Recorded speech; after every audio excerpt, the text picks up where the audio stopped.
Hey, what is up, ladies and gentlemen? It is your boy Johnny, and today, welcome to a new tutorial video for the Steam Deck.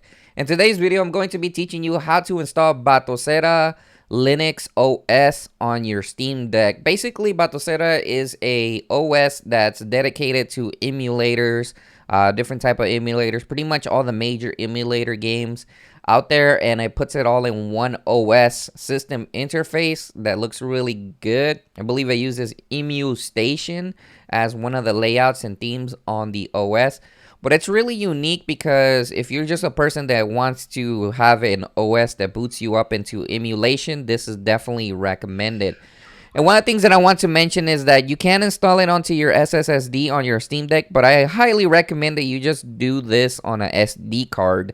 The reason why you want to do this on a SD card for this OS is because it's better to just keep it on the SD card, because it's an OS and you don't want to remove all the stuff from your Steam. So I just recommend that you leave it on a Steam on an SD card, a micro SD card or a USB drive, whatever you want, and you can just boot from it as well.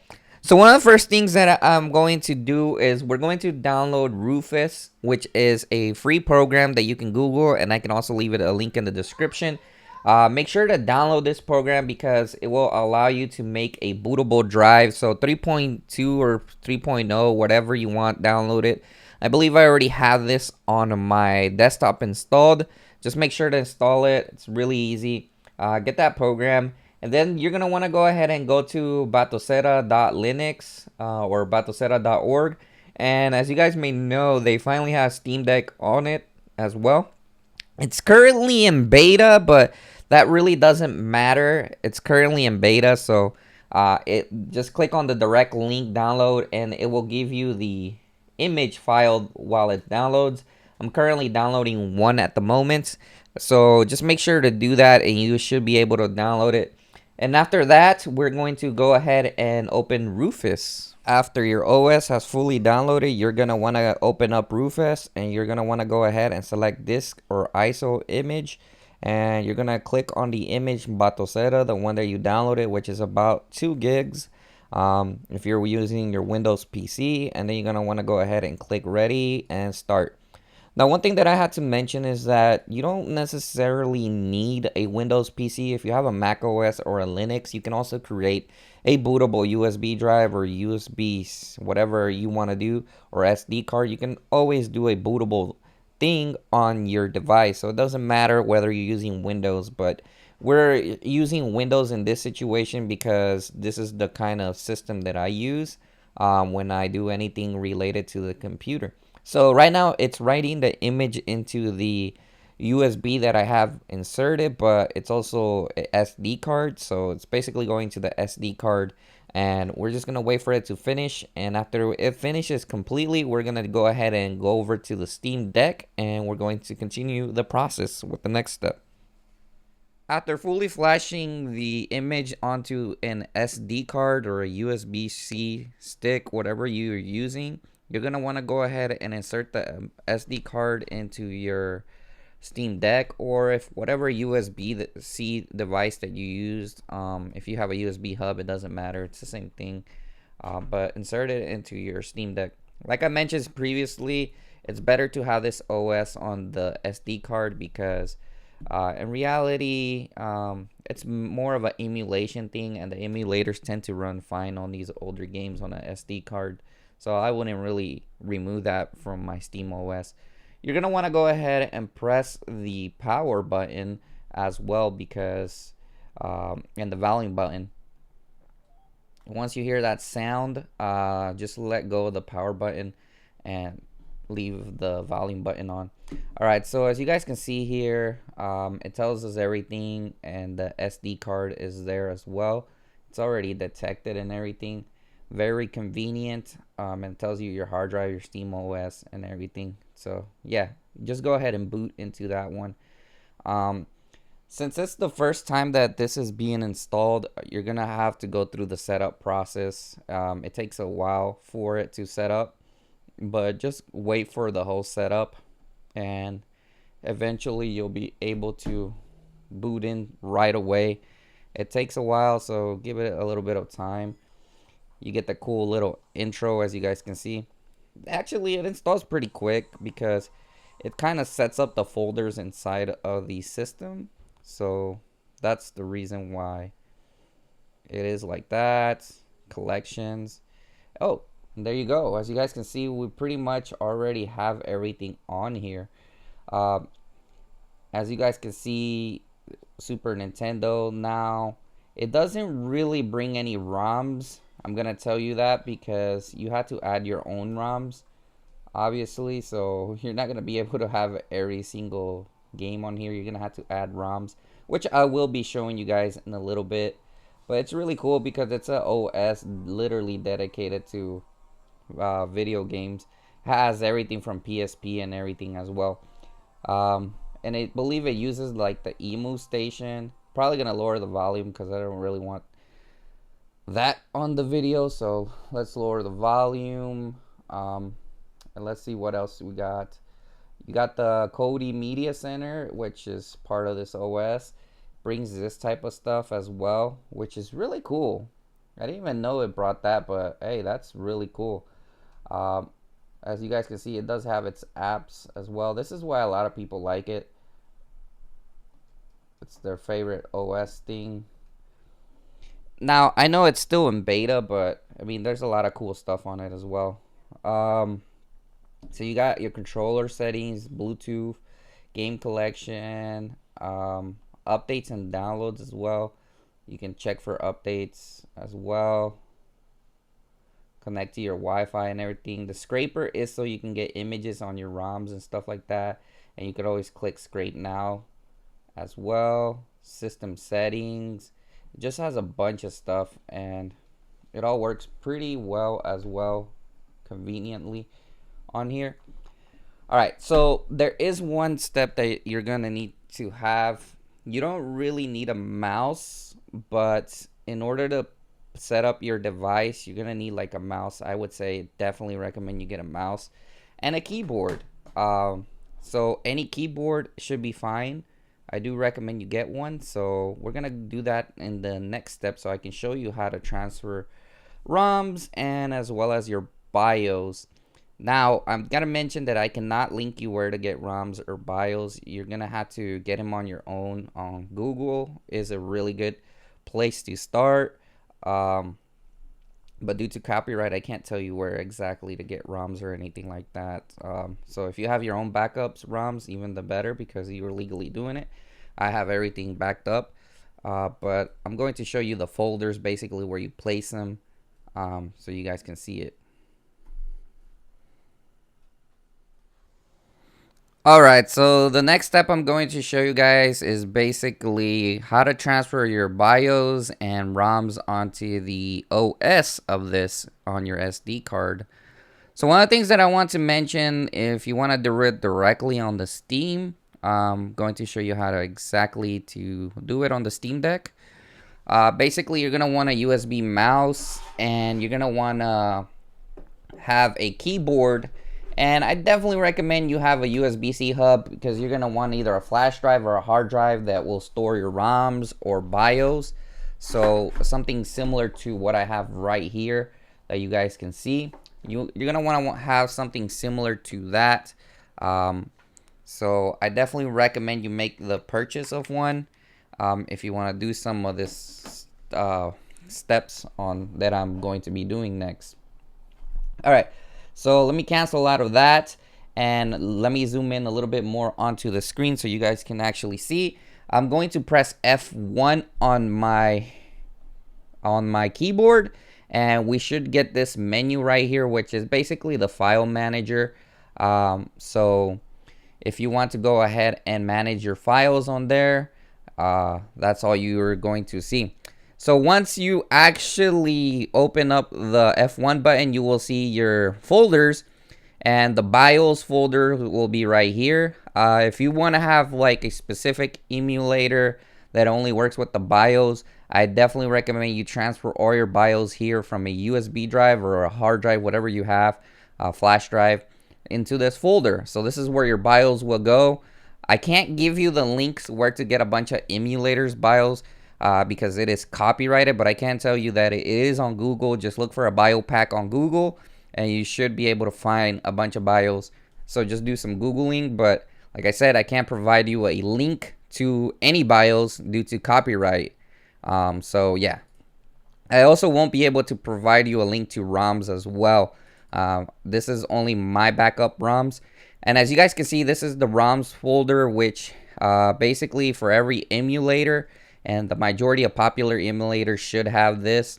You should have a folder similar to this.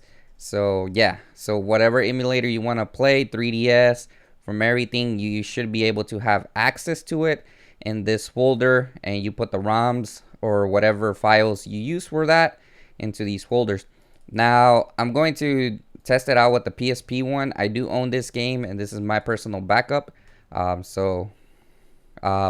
Just going to show you guys an example. Now since everything is on the SD card, over here to your left, you guys can see that this is my flash drive that I have connected to the USB-C hub. And the share, I believe this one is my SD card. Now I think you can actually transfer everything from a Windows PC, which we'll try after this video to see if I can just take out the SD card and look at these folders on my PC. That would actually make it much more easier for you to transfer ROMs or files on a PC. We're going to check that afterwards though.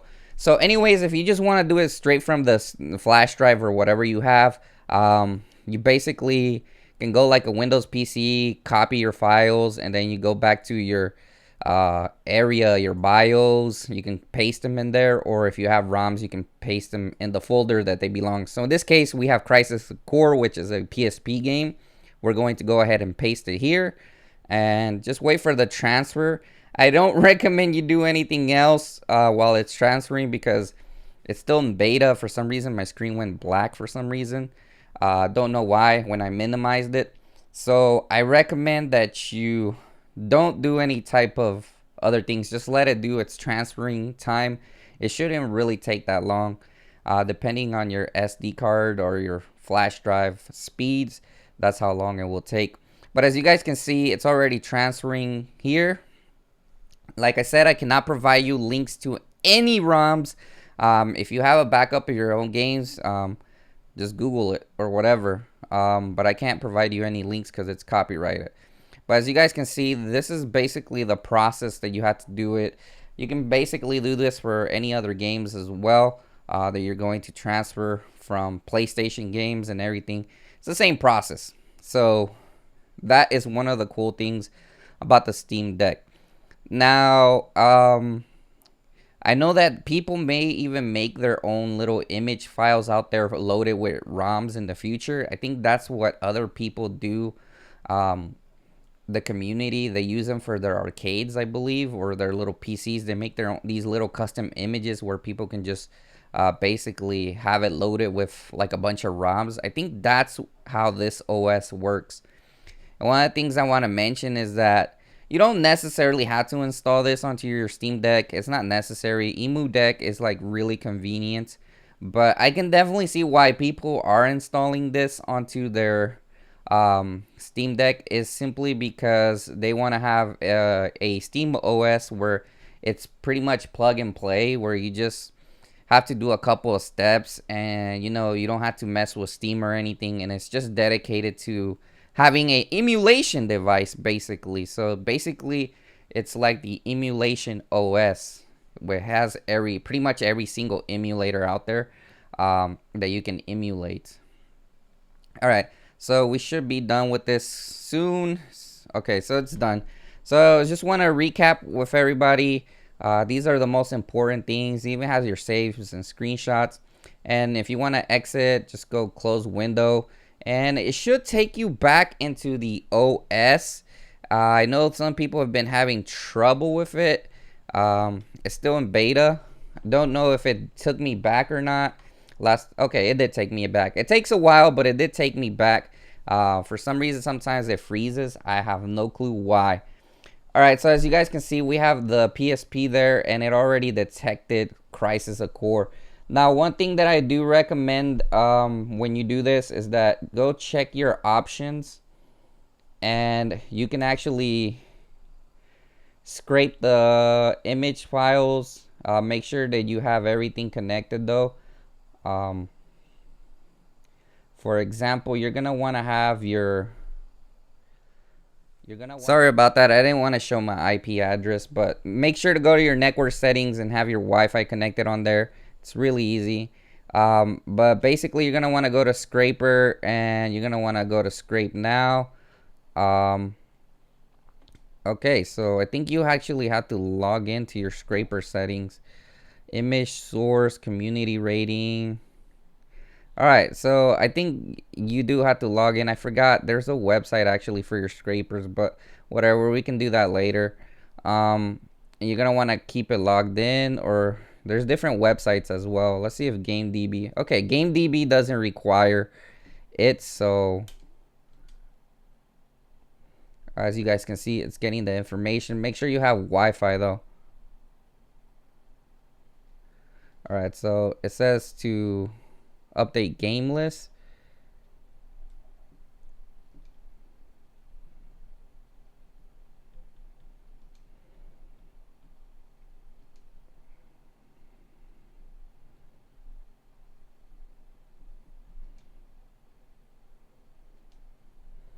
Update game list. I don't really remember how to use this OS. I think I used Emulation before, but let's see. Game collection.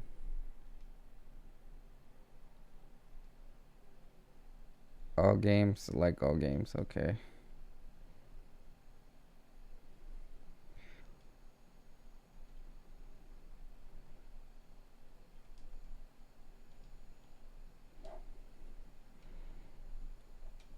Alright, there it goes. Didn't give me the best art, but it works.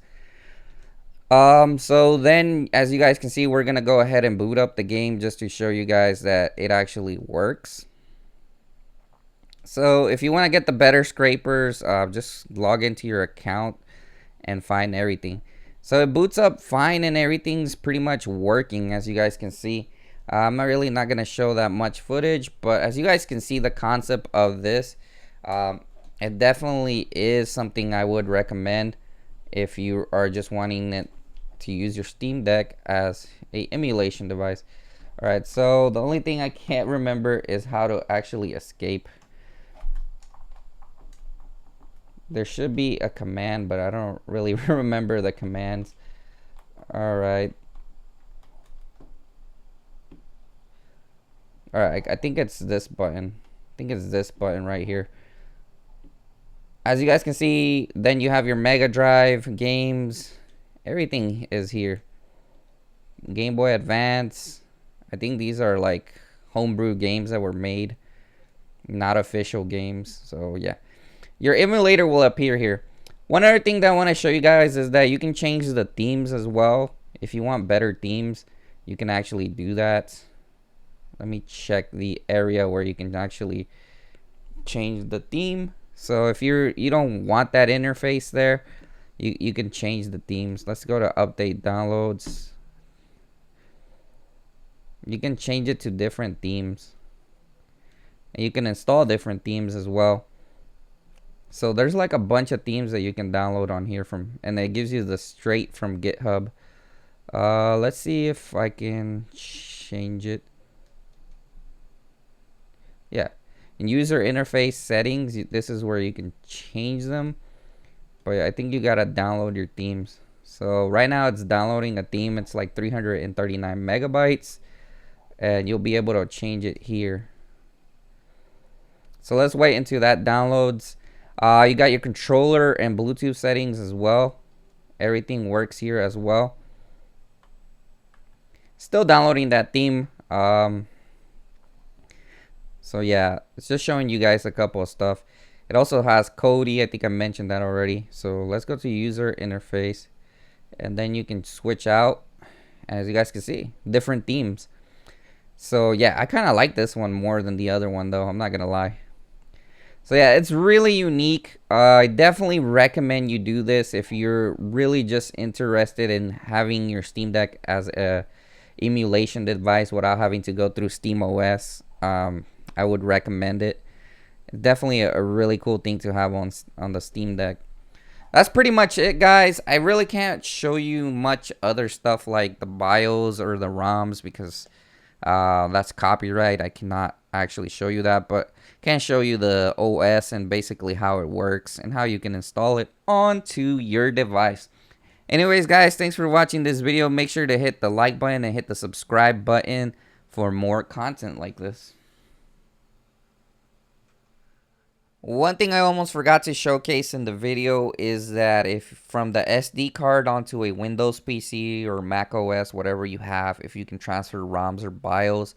Unfortunately, it seems like you cannot. I went ahead and checked the folders onto the USB drive or SD card, whatever you're using, and it really doesn't show up kind of like the OS what I showed before. So no, you cannot do that. That's why I put this at the end of the video because I made a mistake, but I just wanted to show you guys what the folder looks like. So I'd recommend, if not getting into more complication stuff, just do it straight from the Batocera Emulation OS. Just do it straight from there. Transfer your ROMs and everything from there, because it looks like you can't really access those folders that we can access in the Linux OS of this especially made OS.